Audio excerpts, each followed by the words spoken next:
Buenas tardes, estamos una vez más en la Alegoría de la Caverna por www.ucrweb.com.ar, este espacio que tenemos para hablar de los distintos temas y de hacer seguimiento de esos temas.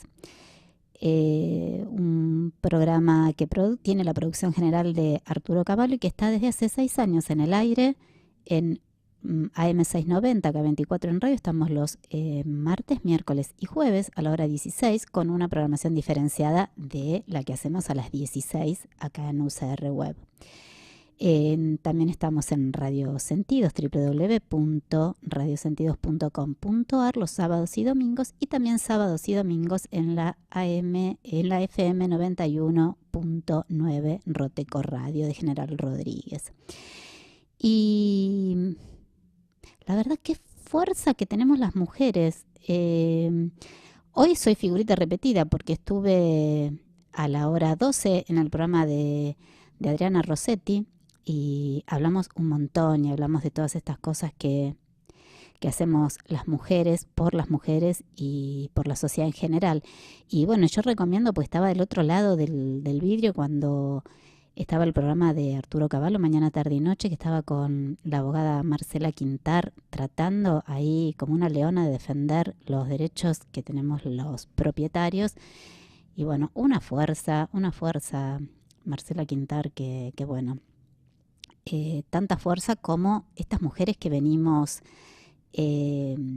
haciendo en este segmento de la Alegoría de la Caverna, que hemos como dado en llamar Mujeres de la Historia e Historias de Mujeres, que tiene que ver con hubo mujeres que nos antecedieron, pero que nos antecedieron siglos, que se preocuparon por la sociedad y que se preocuparon por el bienestar de las mujeres, que obviamente somos parte de la sociedad.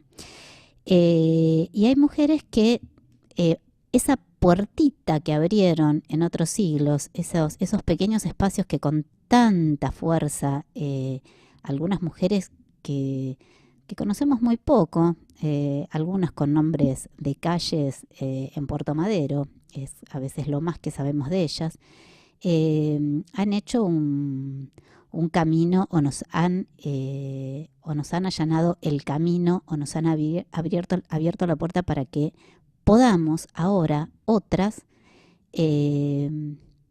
copiando esa fuerza, seguir el camino y abriéndole camino a las próximas generaciones para que, bueno, intentar un país mejor, intentar un mundo mejor.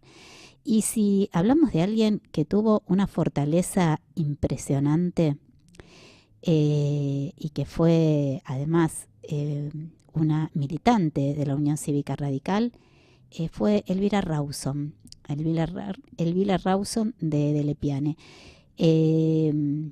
Mi operador, parece un medio que es mi propiedad, pero no, Felipe García es mi operador.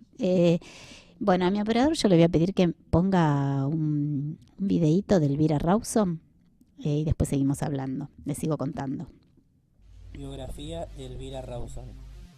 Nació en Junín el 19 de abril de 1867 en Buenos Aires.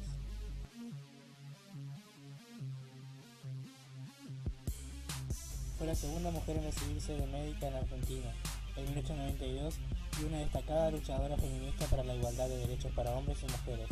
Durante la Revolución del Parque en 1890, estableció con otros médicos un hospital de campaña en el frente de batalla para atender a los heridos. Ingresó a la Unión Cívica primero y a la Unión Cívica Radical después. Fue una de las fundadoras del primer centro feminista creado en el país para reclamar por el reconocimiento de la igualdad de derechos civiles y políticos de hombres y mujeres. Participó activamente en el primer Congreso Femenino Internacional, realizado en Buenos Aires en 1910 en ocasión del centenario. Elvira Rawson se casó con Manuel de la Piane, con quien tuvo 7 hijos. En 1919 fundó la Asociación Pro Derechos de la Mujer, junto con Adelina Di Carlo, Emma Day y Alfonsina Storni, entre otras, llegando a reunir a 11.000 afiliadas. Luchó por el voto femenino, junto a Alicia Moreau, y juntas organizaron una impactante votación paralela de mujeres. En 1928 organizó el tercer Congreso Internacional Femenino. Murió el 4 de junio de 1954 en Buenos Aires.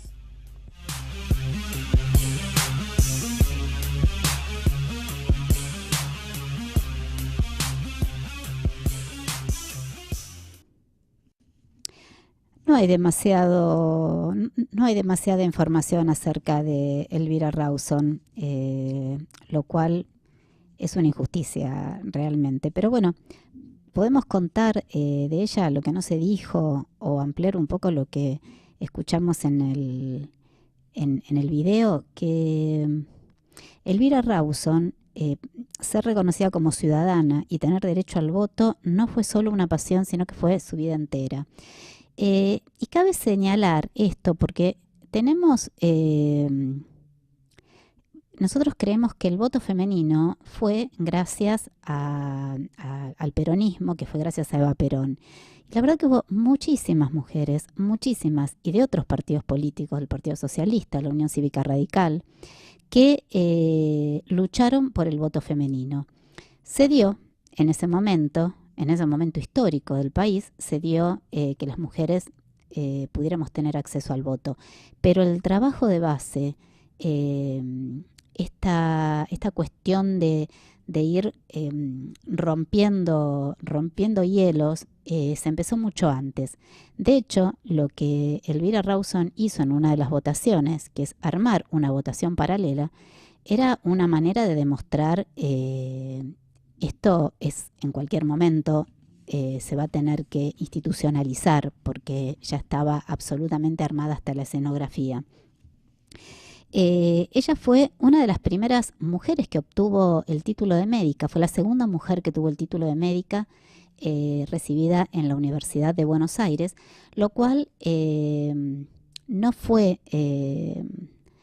le fue fácil estudiar, no solamente por los prejuicios que había dentro de la propia universidad, sino que además su propio padre le había negado todo tipo de apoyo económico, porque en realidad lo que se esperaba en ese momento de una mujer era que a lo sumo, si estudiara, que fuera maestra. Entonces, cuando ella decide ser médica, su padre le quita todo el apoyo económico, con lo cual tuvo que salir a trabajar. Trabajó un año como maestra y bueno, se puso a estudiar medicina. Tardó 7 años y se recibe. Y su primera experiencia en la profesión médica la realizó en el Hospital Rivadavia de Buenos Aires. Durante la Revolución del 90, ella atendió a los heridos, pero la particularidad era que atendió a los heridos de ambos bandos, lo cual también le trajo problemas con sus superiores. Pero bueno, ella tenía un temple personal y tenía un temple profesional, con lo cual no era fácil de manejar.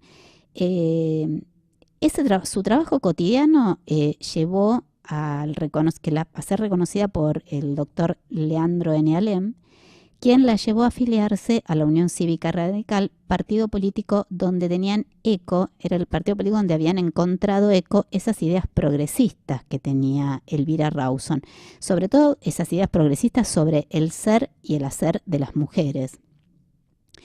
De hecho, ella cuando se recibe de médica, la tesis la hace en Apuntes sobre la higiene en la mujer, trabajo por el cual fue alabada por el eminente médico Gregorio Araoz Alfaro.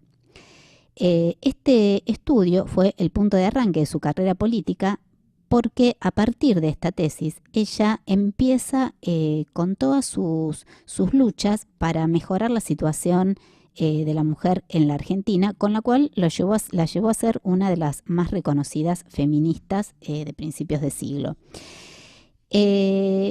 El trabajo de Elvira no se limitó a la militancia y a la medicina, sino que formó parte del Consejo Nacional de Mujeres y participó de la creación del primer centro feminista y tuvo una actuación destacada en el primer Congreso Femenino Internacional realizado en Buenos Aires en 1910. Claramente los días de Elvira Rawson debían tener mucho más de 24 horas porque esta mujer no se cansaba nunca. Su feminismo pretendía establecer, esto es importante porque es algo que venimos remarcando desde hace años en los distintos programas, en la Alegoría de la Caverna, en los distintos programas que participo. Pero bueno, en este momento en la UCR Web vengo marcando esto de establecer un equilibrio entre el hombre y la mujer. No, ni uno ni otro tiene que estar por encima, sino un equilibrio. Esa palabra es la que utilizó Elvira Rawson, que ella pretendía lograr el equilibrio entre ambos sexos. Abogó por el divorcio vincular, estamos hablando del año 1910. Elvira trabajó en la creación de hogares maternales, hogares para madres solteras, que fue una idea que la concretó también en 1910 con el Centro Pro Hogares Maternales Juana Gorriti, una institución continuadora de la obra del Centro Feminista. Las múltiples iniciativas de derechos para las mujeres fueron traducidas por Elvira en la modificación de la legislación. Ella buscaba la igualdad de oportunidades para hombres y mujeres tanto en el ámbito profesional como en el social y familiar. Si nosotros leemos la que desde hace pocos años es la Ley contra la Violencia de Género, casi repite exactamente, textualmente, estas palabras que pronunciaba Elvira Rawson acerca de todos los ámbitos, de hacer una cosa absolutamente integral de todos los ámbitos donde nos movemos las mujeres, pese a que el ámbito laboral en aquel momento era mucho más reducido que el que tenemos ahora. Así, en el Congreso Internacional, ella propuso cambios en el Código Civil que resultaban marcadamente progresistas, como la igualdad de la patria potestad entre el padre y la madre, y la libre administración de los bienes por parte de la mujer y el mantenimiento de todos los derechos individuales de la mujer, igualados en gran medida a los del hombre, aún después del matrimonio. Acá tenemos una salvedad para hacer, sobre todo por el ámbito en el que estamos desarrollando el programa. Dijimos que Elvira Rawson abogaba por el divorcio vincular. Y en el país no tuvimos el divorcio vincular hasta el gobierno radical del doctor Alfonsín. Tampoco tuvimos la patria potestad compartida hasta el mismo gobierno.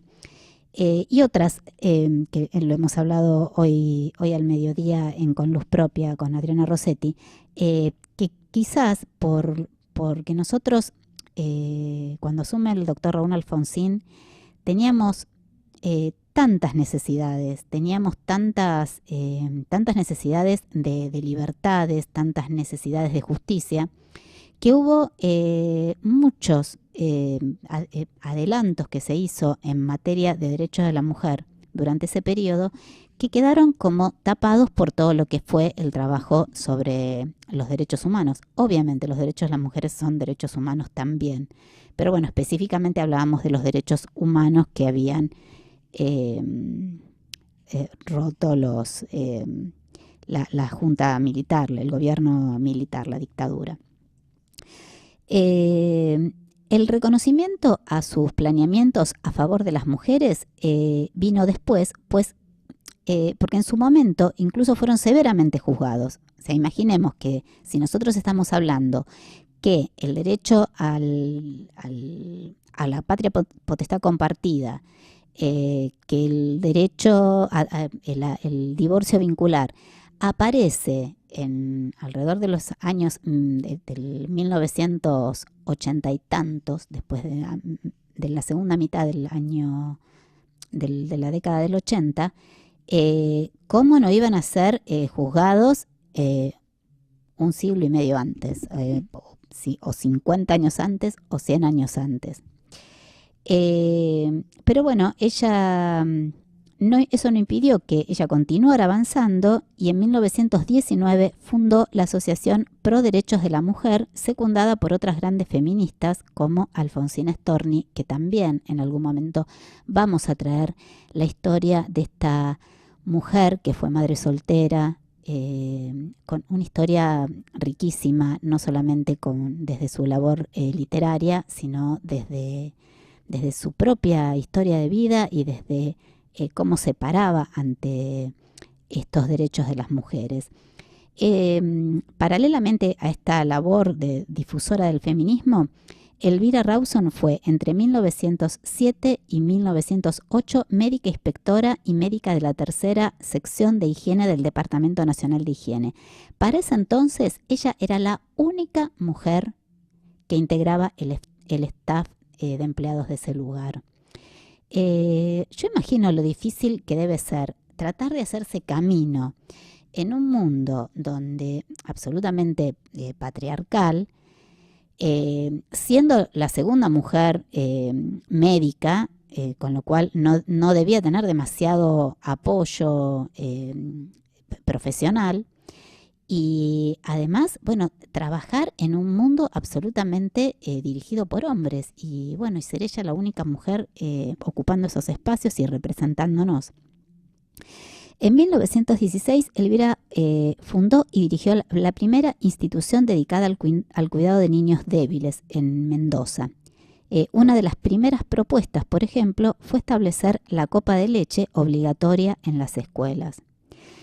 La obra de Elvira, en cuanto a cuestión literaria, porque en general estamos hablando en este segmento del ciclo La alegoría de la caverna, de mujeres de la literatura, bueno, no fue muy extensa, pero sí fue de gran calidad, y además de su tesis se destaca un estudio sobre las condiciones higiénicas, climáticas y termales de Mendoza.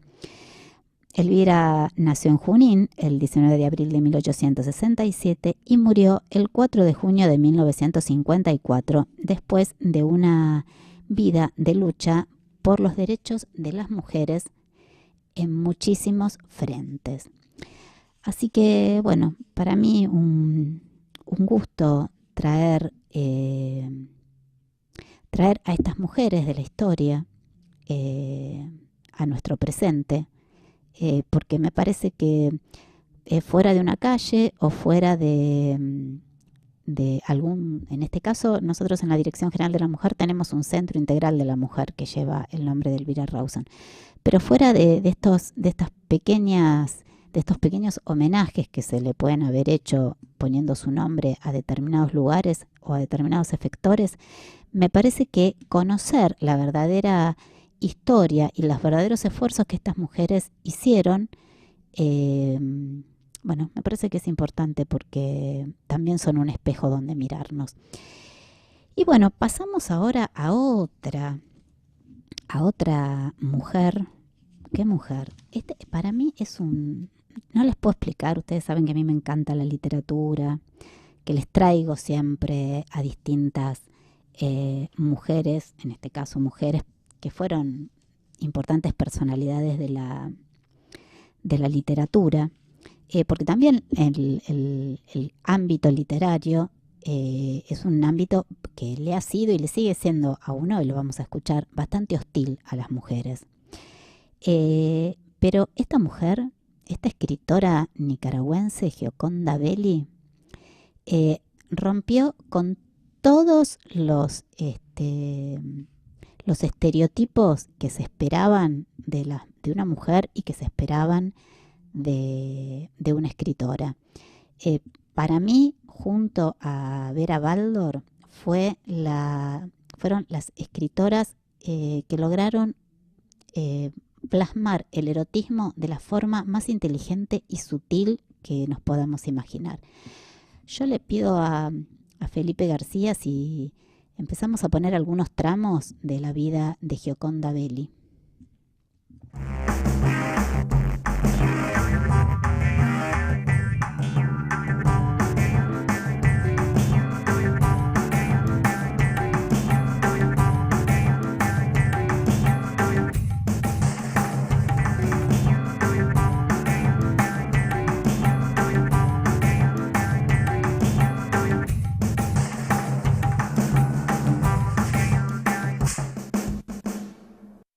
No tengo las piernas de la Cindy Crawford.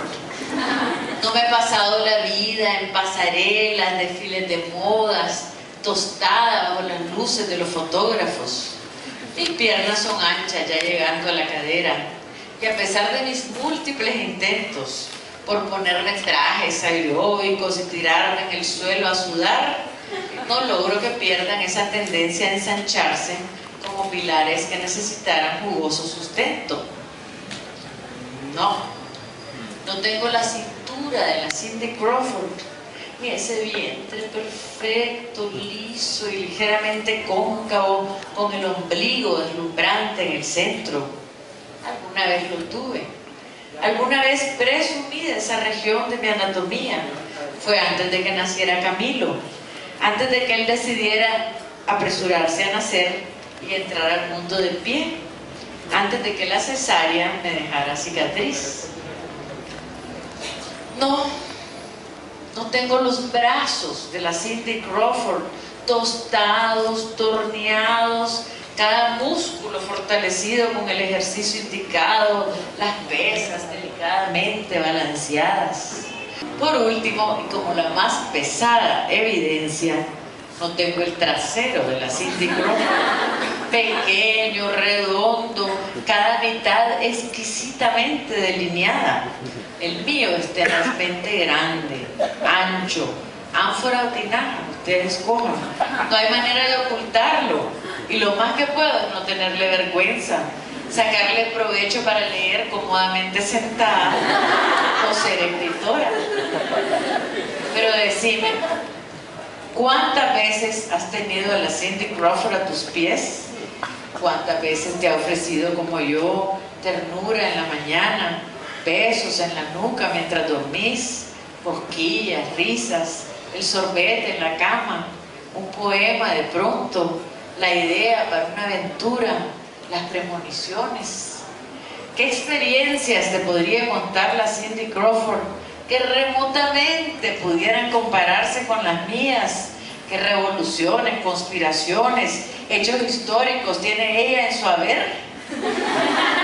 Modestia aparte, ¿será su cuerpo tan perfecto, capaz de los desaforos del mío, brioso, gentil, conocedor de noche sin mañana, de mañana sin noche, sabio, explorador de todos los rincones de tu biografía? Pensalo bien. Evalúa lo que te ofrezco. Cerrá esa revista y vení a la cama.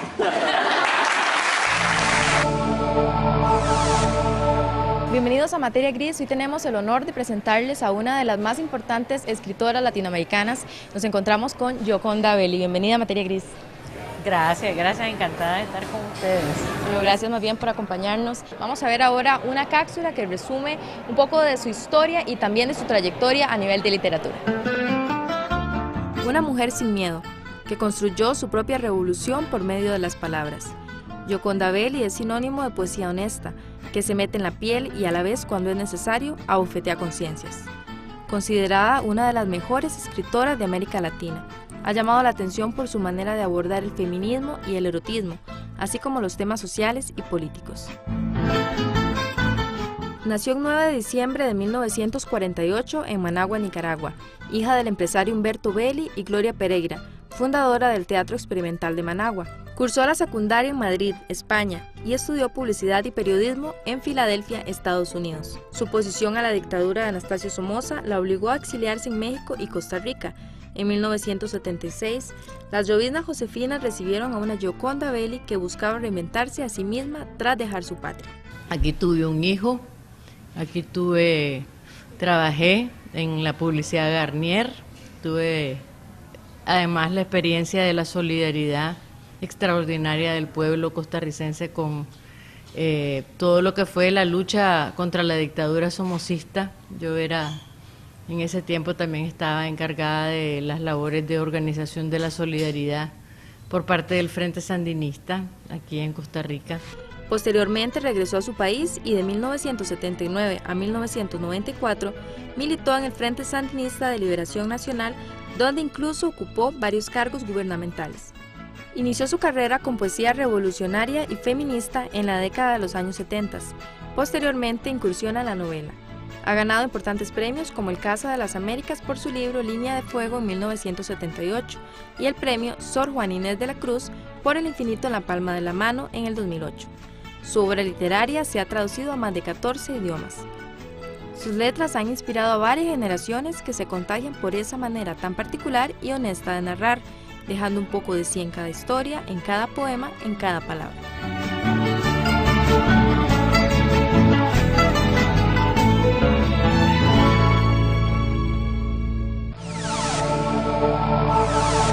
Bueno, para nadie es un secreto que usted es una de las escritoras latinoamericanas más importantes y sin duda es un referente a nivel de Latinoamérica. ¿Por qué cree que tanta gente la lee? ¿Qué tiene Gioconda Belli que llama tanto la atención en sus lectores? No sé contestarte esa pregunta porque es difícil para mí, debo tener algo.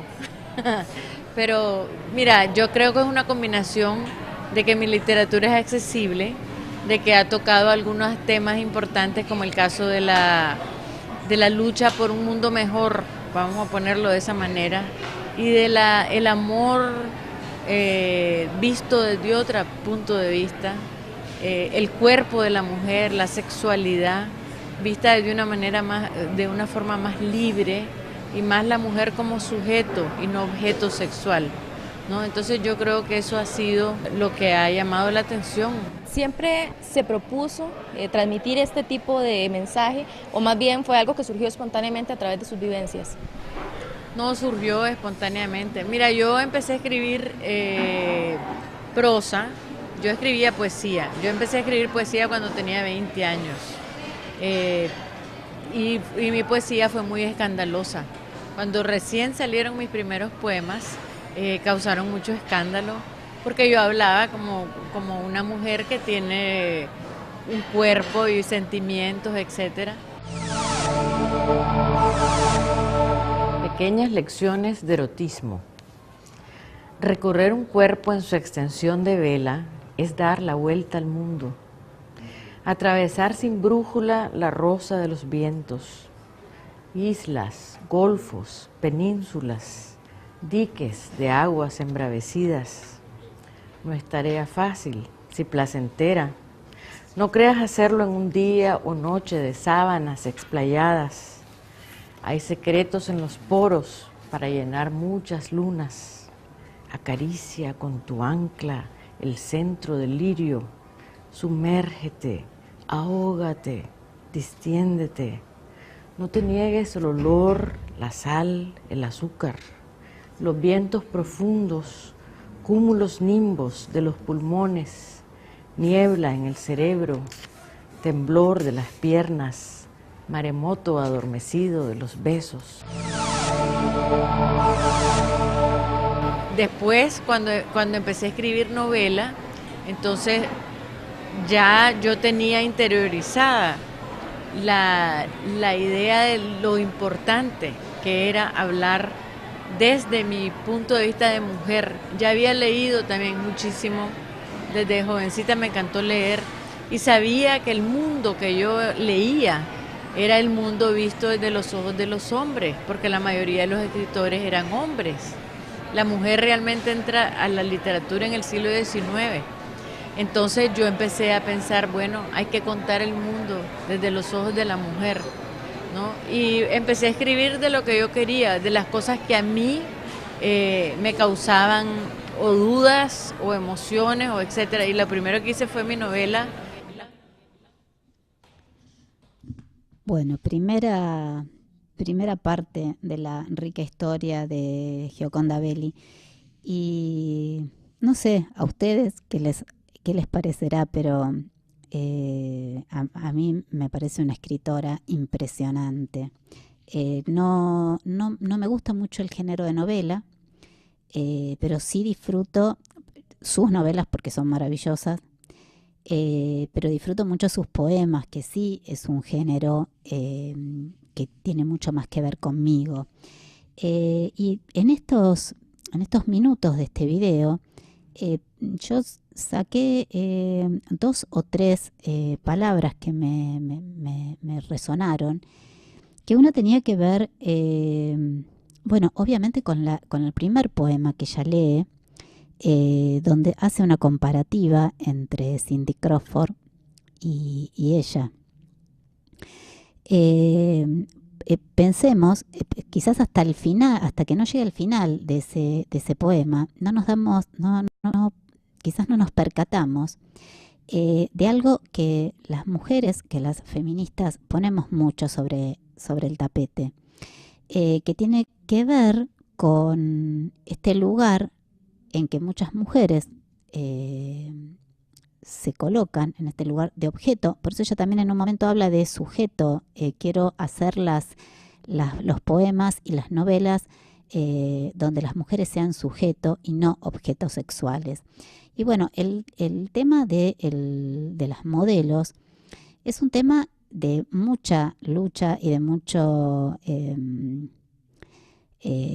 controversia entre las mujeres que defendemos los derechos de las mujeres para ser consideradas sujeto y no objetos sexuales, y las modelos que, bueno, en realidad lo que ofrecen es su cuerpo como justamente como un objeto a ser vestido, a ser admirado, a ser deseado.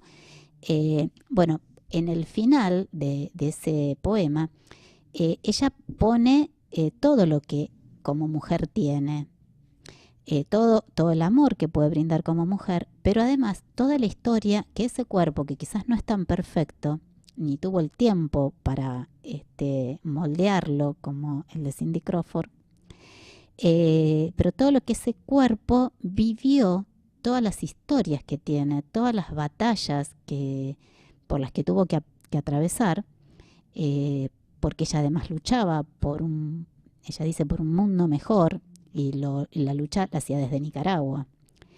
De hecho, tuvo que exiliarse. Esta nota que estábamos viendo y que vamos a seguir viendo en un minuto, fue hecha en Costa Rica, donde ella tuvo que exiliarse. Así que bueno, me parece que primero explicar un poco, no tengo yo porque no tengo obviamente la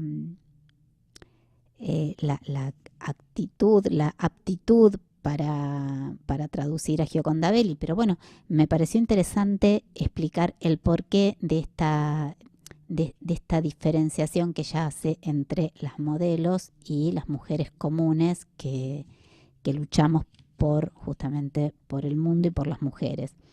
Y después me pareció muy interesante esto que dice al final, que en la literatura, y es cierto, la literatura estaba hecha por hombres, y recién en el siglo XIX empiezan a aparecer estas mujeres que acá en el espacio, en el segmento que estamos haciendo en la alegoría de la caverna sobre historias de mujeres y mujeres de la historia, recién en el siglo XIX empiezan a aparecer estas escritoras, y a las cuales obviamente les cuesta muchísimo.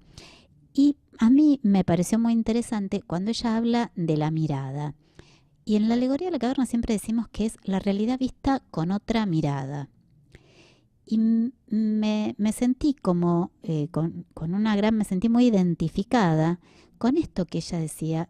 Yo quería contar el mundo desde la mirada de una mujer, que no es lo mismo que lo que estamos acostumbrados, que es leer el mundo o conocer el mundo desde la mirada de un hombre, sin que esto tenga juicio de valor. No es ni mejor ni peor.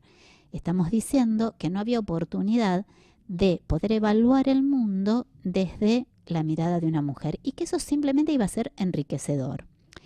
¿Puede ser, Felipe García, que sigamos con el video? Me hizo mujer de pelo largo, ojos, nariz y boca de mujer, con curvas y pliegues y suaves hondonadas, y me cavó por dentro, me hizo un taller de seres humanos, tejió delicadamente mis nervios y balanceó con cuidado el número de mis hormonas, compuso mi sangre y me inyectó con ella para que irrigara todo mi cuerpo. Nacieron así las ideas, los sueños, el instinto, todo lo que creó suavemente, a martillazos de soplidos y taladrazos de amor, las mil una cosas que me hacen mujer todos los días, por las que me levanto orgullosa todas las mañanas y bendigo mi sexo. En sus poesías principalmente se nota como una dualidad entre esa Gioconda más feminista, más de romper las normas, y por otro lado es más romántica, ¿verdad? Nos recuerda un poco más a este concepto quizá de necesitar también de una pareja, del amor. Pero ¿cómo ve usted realmente la concepción del feminismo? Bueno, porque creo que el feminismo, hay un feminismo que es muy antihombre y que se va al extremo. Yo pienso que existimos en el mundo hombres y mujeres. No podemos crear, ¿no?, una isla de mujeres nada más. No creo que a las mujeres nos gustaría eso. Yo creo que los hombres y las mujeres tenemos la obligación, ambos, de crecer juntos, de amarnos de diferente manera, de ser diferentes el uno con el otro, porque los dos tenemos interiorizado, por un lado, una mentalidad patriarcal y por el otro lado, una mentalidad pasiva de sometimiento. Entonces, ambos tenemos que llegar a construir una nueva identidad masculina y femenina, no asustarnos de la parte femenina en el caso de los hombres que tienen, o nosotros de la parte masculina que tenemos, pero tampoco renunciar a nuestra parte femenina. Entonces yo hago lo que, como vivo.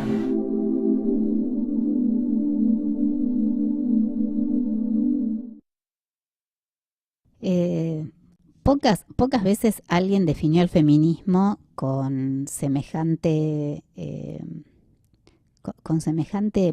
poesía, diría yo. Y es un poco ese feminismo del que hablamos siempre en la alegoría de la caverna, ese feminismo inclusivo, ese, como decíamos hoy con Adriana Rossetti, queremos hombres feministas también. Porque esa va a ser la manera, si entre la lucha de las mujeres y de los hombres, apoyando esa lucha y apoyando día a día en los distintos espacios en que nos movemos, esta cosa del caminar juntos. Y qué bien explica que nos cuesta tanto esta cuestión de que nosotros podemos ser mujeres luchadoras, ser mujeres trabajadoras, y podemos ser mujeres que queremos ser amadas y que además amamos, y que somos, que cuanto mejor estemos sentimentalmente, cuanto mejor un hombre nos trate y nos haga sentir, vamos a poder dar mucho más, porque cualquier persona en una situación, y esto excede lo sexual, en cualquier situación, en una situación de trabajo, en su casa, en la escuela, cuando lo que lo rodea es algo que le satisface, que le da goce, saca lo mejor. Uno puede expresar lo mejor, generar lo mejor, que en un ambiente que le es negativo, que le es hostil. Así que bueno, me parece que en esta poesía y en lo que ella explica acerca de lo que piensa del hombre y de la mujer, y de esto de no asustar de la parte femenina que los hombres tienen y de la parte masculina que tenemos las mujeres, que era algo que los anarquistas entendían tanto. Por eso mi abuelo, cuando yo pedí una pelota, me compró una pelota de fútbol, porque no se asustaba de la parte masculina que nosotros tenemos. Y si las mujeres no tuviéramos esa parte masculina, difícilmente pudiéramos ser algunas tan luchadoras. Permitimos salir esas hormonas en pos de la lucha por los derechos que sean. Marcela Quintar, que me está escuchando del otro lado, ella pone toda su fuerza en la defensa de nuestros derechos, de nuestros derechos de propiedad. Y yo pongo todas mis fuerzas en los derechos que las mujeres tenemos por el hecho de ser mujeres y que no nos son reconocidos, o el derecho a vivir sin violencia. Pero lo concreto es que necesitamos en algún punto sacar esa fortaleza que muchas veces parece mucho más masculina que femenina, pero que bueno, es lo que compartimos ambos sexos. Vamos, Felipe, al último tramo de este video. ¿Cuál es el mayor aprendizaje que usted cree o el más importante que ha tenido a lo largo de su vida? Para mí ha sido perder el miedo, porque creo que muchas veces no vivimos la vida en la plenitud o con la plenitud que debemos porque nos da miedo y no tratamos de superar esos miedos. Eso para mí creo que fue lo más importante, porque desde jovencita me vi en situaciones donde me daban miedo diferentes cosas, y yo me di cuenta, no sé por qué, de que si yo me dejaba llevar por el miedo, no iba a lograr hacer una vida de la que yo me pudiera sentir orgullosa. Y la otra cosa que me impactó mucho fue leer a Aristóteles, cuando él dice que realmente el sentido de la vida es desarrollar tu potencial. Entonces, que nosotros venimos al mundo con un potencial y que el sentido de la vida es desarrollarlo, llegar a dar todo ese potencial, llegar a vivir, a realizar ese potencial. Eso es una responsabilidad que tenemos con nosotros mismos, pero también con el tiempo que nos toca vivir, porque al realizar el potencial nosotros aportamos al tiempo que nos toca vivir. Esos han sido mis dos grandes nortes, digamos. ¿Cómo podría describirse en pocas palabras Gioconda Belli? Soy una persona que me gusta leer, que me gusta la vida, amo la vida profundamente y trato de no tener miedo. Desde su perspectiva, como una de las pocas escritoras centroamericanas que ha logrado trascender fronteras a un nivel mundial incluso, que nos comente cómo ha visto la situación en Centroamérica, principalmente para lo que es la literatura, para las mujeres escritoras, ¿verdad? Que hay muchas, y qué podríamos hacer para también tener más Giocondas Bellis en un futuro. Bueno, yo creo que las mujeres en América Latina nos enfrentamos a una problemática difícil a nivel de la literatura, porque hay una tendencia muy grande a invisibilizar el papel de la mujer o a minimizarlo. Entonces las escritoras mujeres muchas veces nos acusan o de cursi, de romántica o de literatura light, o porque estamos contando un mundo desde otra perspectiva. No, eso pienso yo. Pero en Centroamérica yo creo que hay un movimiento grande ahorita de mujeres que va a tener resultados importantes. Lo que necesitamos es más promoción, necesitamos que se den a conocer más estas voces, que cada país haga un trabajo cultural más grande, que nos intercambiemos información. Yo creo que la feria del libro, las ferias del libro en cada país centroamericano, los encuentros que se están haciendo, Centroamérica Cuenta, los festivales de poesía, todo eso es importante porque realmente eso es lo que falta. No es que no haya escritoras, sino que se tienen que dar a conocer más. Bueno, pareciera ser que usted ha sido una persona que no se ha dejado llevar mucho por el qué dirán y bueno, realmente ha hecho lo que ha querido en cierta forma. Pero hay algo que siempre quiso hacer y no hizo, algo que quedó pendiente. No, pues me quedan muchísimas cosas pendientes, pero no como mujer, o sea, me queda pendiente, o sea, poder poner una librería, por ejemplo. Eso fue algo que tuve como sueño por mucho tiempo, de poder tener una librería muy especial, donde hayan poquísimos libros, pero cada libro tenga como una especie de santuario, de que realmente entendás por qué tenés que leer ese libro, ¿no? Esa es una de... Bueno, yo sigo escuchando, que lo debo haber escuchado 3, 4 veces, 5, no sé, este video, y sigo encontrando tantas similitudes y tantas cosas en las que me veo reflejada.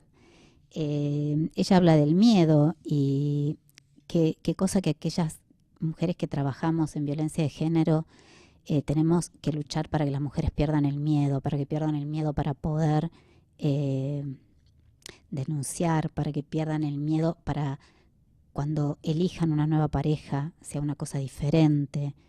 El miedo a enfrentarse al mundo laboral, el miedo a enfrentarse a tener que hacerse cargo de su vida, de la vida de sus hijos, si es que los tienen, de una manera independiente, pero que además perder el miedo significa poder gozar de esas cosas que las mujeres podemos hacer, y sobre todo gozar aquellas que han salido de situaciones, que han logrado, y hay muchas que han logrado salir de situaciones extremas, y bueno, hay que vencer el miedo para eso.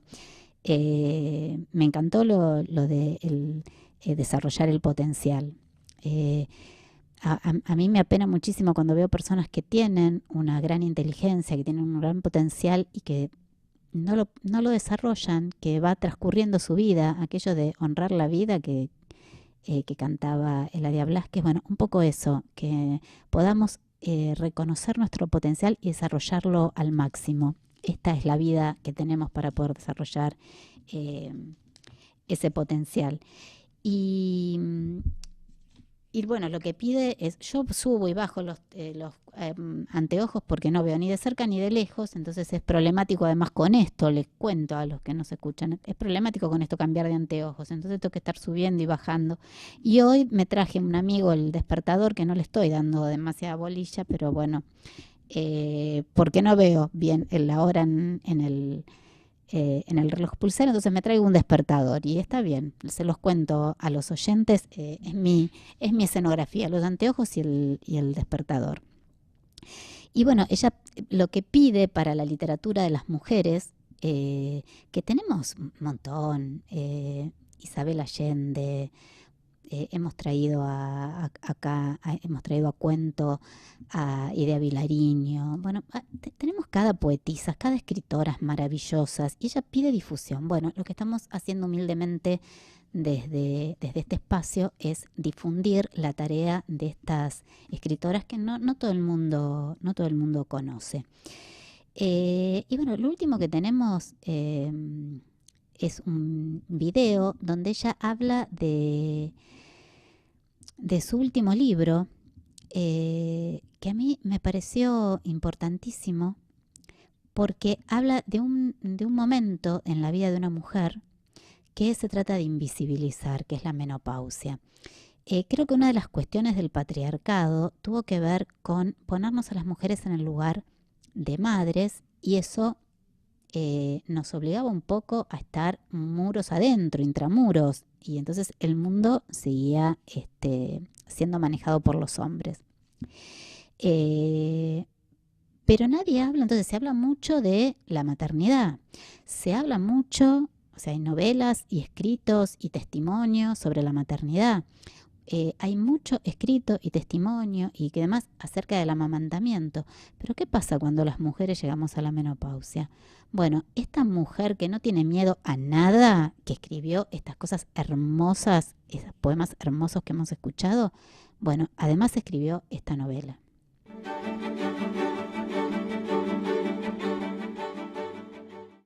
La séptima novela de Gioconda Belli, El intenso calor de la luna, ya se presentó en algunos de los grandes mercados iberoamericanos de lectores como Madrid, Santiago y Buenos Aires, y el próximo miércoles se lanzará en Managua. Juan Carlos Ampie conversó con Gioconda Belli sobre esta nueva provocación literaria y nos cuenta la historia. Gioconda, después de la alegoría política del País de las Mujeres, ¿buscabas contar una historia más terrenal con esta nueva novela?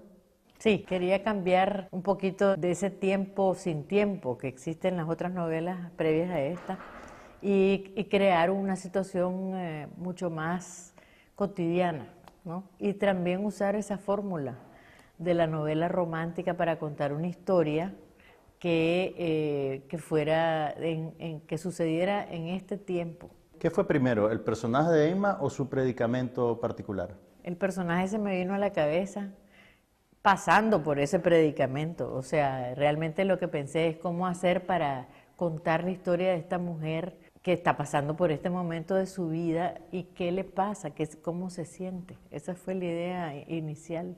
El gancho inicial de la novela tiene que ver con la menopausia que Emma está encarando. Sí. ¿Hay una intención didáctica de tu parte a la hora de tratar ese tema? Un poquito, sí, porque mira, como dice la ginecóloga en la novela, hay una gran ignorancia sobre el tema, y una gran ignorancia y está teñido de temor, ¿no? Casi no se habla. Eso es lo que más me ha llamado la atención en cierta manera, pensándolo como mujer que ha vivido, ¿no? Que casi no se habla de eso, ni entre las mujeres hablamos de eso. Entonces es como una vergüenza compartida. Entonces yo quería, porque vos sabés que yo tengo una tradición de ser provocadora y transgresora, yo dije, hay que sacarlo del closet, ¿no? Hay que sacar esta menopausia del closet y hablar de ella porque a todos nos va a pasar y además no es el fin del mundo. Hay algo también inspirativo en tu prosa, en la manera que le presentás al lector una nueva manera, digamos, de vivir la feminidad en este momento preciso de la vida. ¿Eso te salió natural o fue algo que buscabas objetivamente?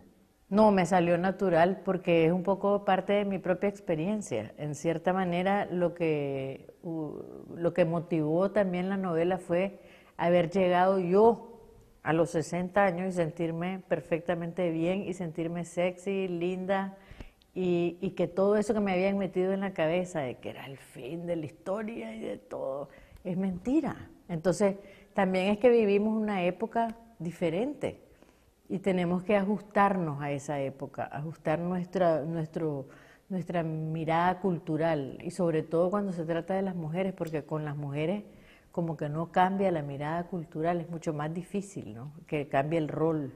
Con toda, digamos, tu concepción moderna y transgresora de la sexualidad de la mujer, al llegar a esta etapa, ¿te sorprendiste con esas concepciones entroncadas en tu manera de vivir y de ver la vida? No es la mía, porque realmente yo no tenía tantas concepciones, ¿no? Pero sí en las lecturas, por ejemplo, mira, Juan Carlos, aquí en los periódicos ponen, yo me acuerdo, yo hasta tengo un poema sobre eso, anciana de 40 años muere atropellada por un camión.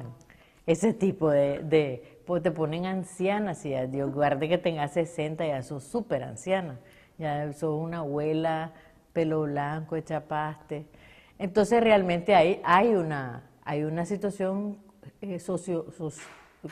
socioeconómica que tiene que ver que obviamente cuando uno no tiene las facilidades, ¿no? Todo es más duro y todo es más difícil. Entonces no quiero poner esto.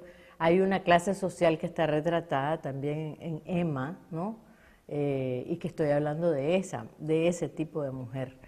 Pero ese tipo de mujer, que es clase media, digamos, tiene esa problemática de que empieza a sentirse invisible, a sentirse que ya no vale la pena, que ya no vale ella, porque perdió la juventud y perdió la capacidad reproductiva, que son las dos. Bueno,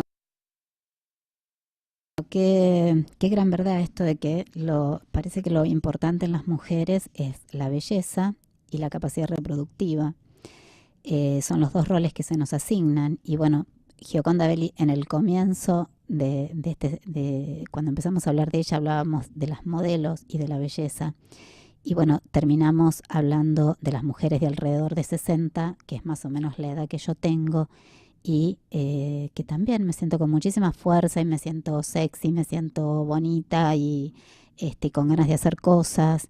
Y está bueno que lo podamos decir. Yo repito muchas veces mi edad, porque el acumular experiencia lo que me llevó es que a esta edad puedo hacer muchísimas más cosas de las que hacía a los 20 o a los 30, donde además estaba criando a mis hijos.